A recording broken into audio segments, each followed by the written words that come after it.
Hey there, comic book fans. I'm back from the comic shop again this week with 7 new comics. It would have been 9 new comics, except they forgot to order a couple for me. What came out today? Hashtag Danger, #1, and Terry Moore's 5 Years, #1.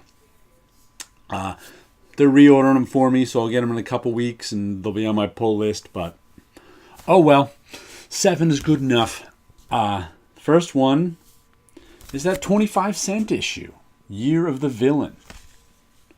The most dangerous summer event starts here. 25 cents, I'll try it out. I probably won't get any more issues, but what the heck? Who doesn't like a good 25-cent issue? Oh yeah, and also, that one was not quite free, it was a quarter. This one was free, Comic Shop News. Vampirella.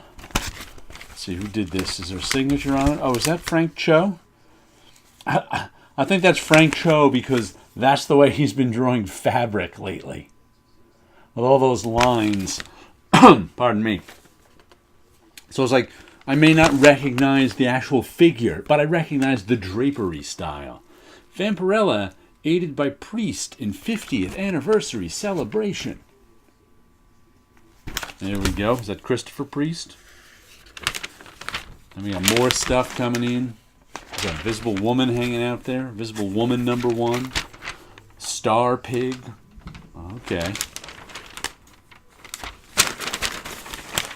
Lots of fun stuff coming in the Comic Shop News. There's still no Spider-Man strip. Man, I would like it if even they did reprints from 20 years ago. But nope, no Spider-Man strips for us. Sandman Overture hardcover. I haven't seen anyone buy that, but the Sandman Overture stuff. But usually the Neil Gaiman stuff's got a long tail, and the people who buy it aren't monthly collectors. There's probably a lot of book collectors out there who get the Neil Gaiman stuff. Then we got, it looks like they're no longer True Believers editions. They're Marvel's Greatest Creators editions.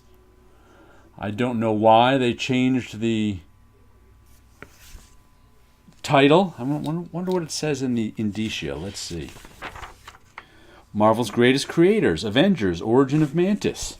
I actually think I read this issue a couple years ago because I got it in hardcover and read this whole Mantis story again. It was okay. It was some nice 70s stuff. A little weird and I don't think Bob Brown is one of Marvel's greatest creators. Sorry. The Bob Brown artwork is mediocre at best 1970s Marvel artwork.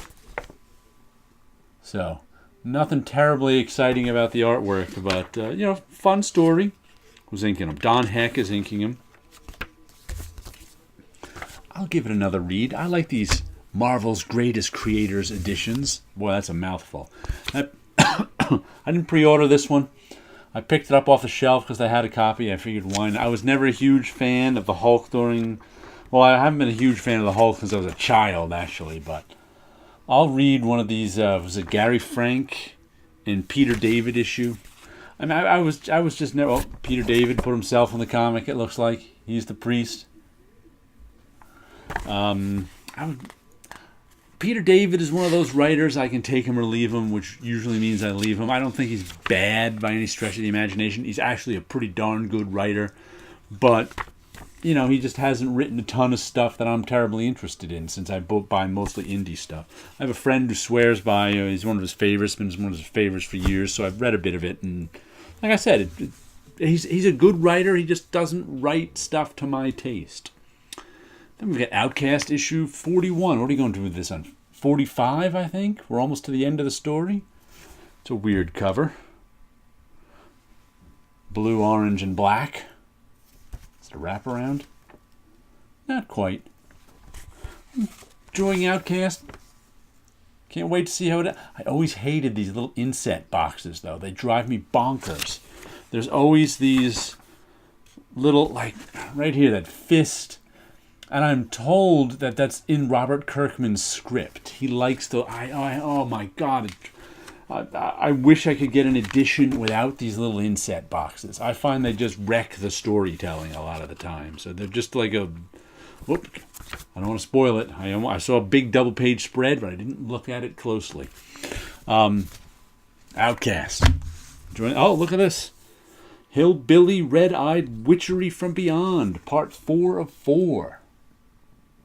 Who's drawn this one? This one wasn't art by Simone Darmini. This has been a good little series. It's taken a while to come out, but I remember I didn't even know this one was coming out after the Hillbilly series ended. I guess they put out a mini series with Eric Powell not drawing it, where once again it's the Hillbilly teaming up with first he was fighting him, then he was teaming up with him in the grand hero tradition.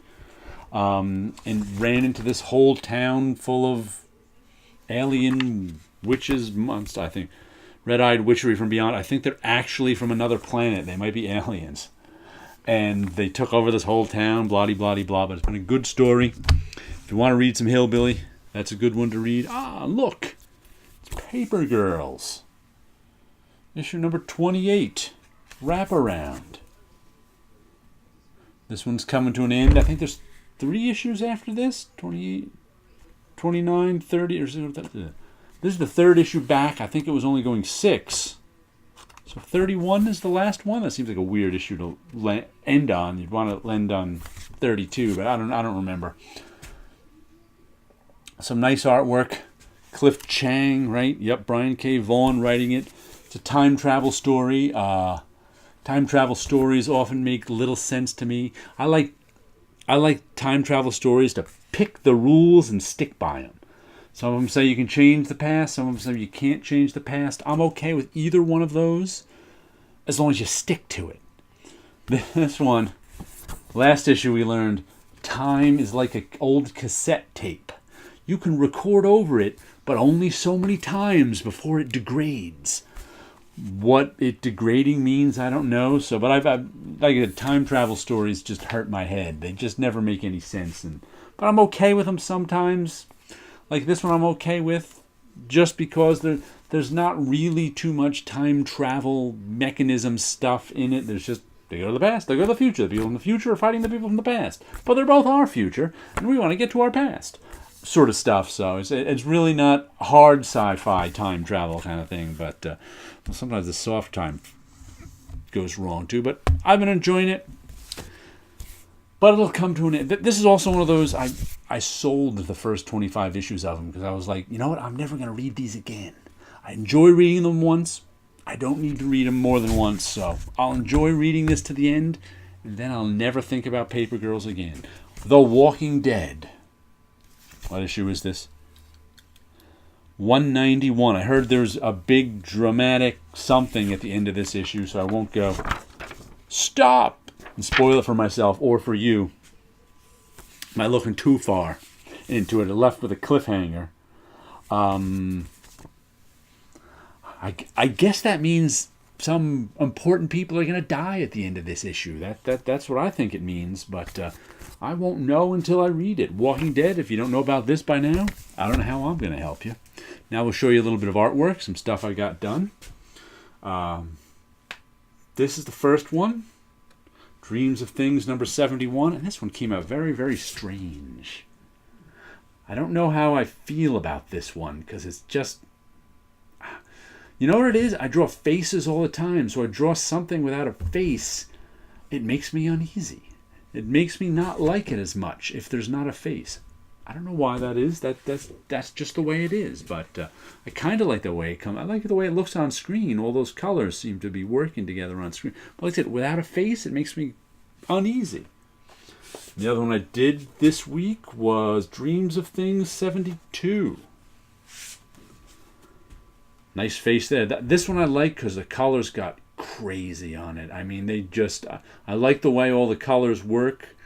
And they just... I mean, we got pinks, we got purples, we got blues, we got greens, we got yellows. I just like... I like the color on this one. And maybe we don't have eyes, but we have a face. So... That's good, a face. So I like the one with the face better than the one without the face. Here, let's look at You've seen these before. We'll look at a couple of faces just for the heck of it, just because they just caught my eye. Dun dun dun. Little cards. Alrighty. Well, there you go. Some artwork, some comic books, and you guys have a good week out there.